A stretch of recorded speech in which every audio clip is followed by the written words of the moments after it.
अस्सलाम वालेकुम, खुशामदीन और वेलकम टू एनिमलिया.pk। मैं हूं आपका वेट डॉक्टर फुरकान। क्या कैट्स को चॉकलेट दे सकते हैं? इसका एक सिंपल आंसर है, बिल्कुल नहीं दे सकते। क्योंकि चॉकलेट के अंदर एक एक्टिव इंग्रेडिएंट होता है जिसे हम कहते हैं थियोब्रोमीन। थियोब्रोमीन इंतहाई टॉक्सिक होता है आपकी कैट के लिए।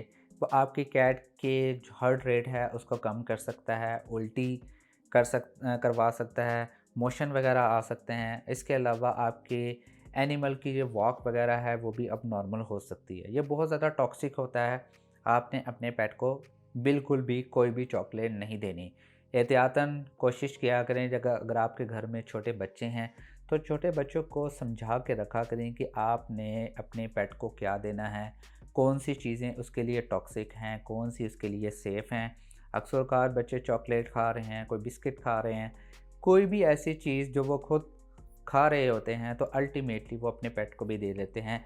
तो उसकी जब तबीयत ख़राब हो जाती है तो उसके बाद बड़े मसाइल आते हैं। तो कोशिश करें अपने घर में छोटे बच्चों को भी इस चीज़ का ज़रूर नॉलेज दें। मैं उम्मीद करता हूँ कि छोटी सी वीडियो पसंद आई होगी। अगर पसंद आई तो प्लीज़ लाइक कीजिए, शेयर कीजिए और प्लीज़ इस चैनल को ज़रूर सब्सक्राइब कीजिएगा। इंशाल्लाह नेक्स्ट वीडियो में मिलते हैं। खुदा हाफिज़।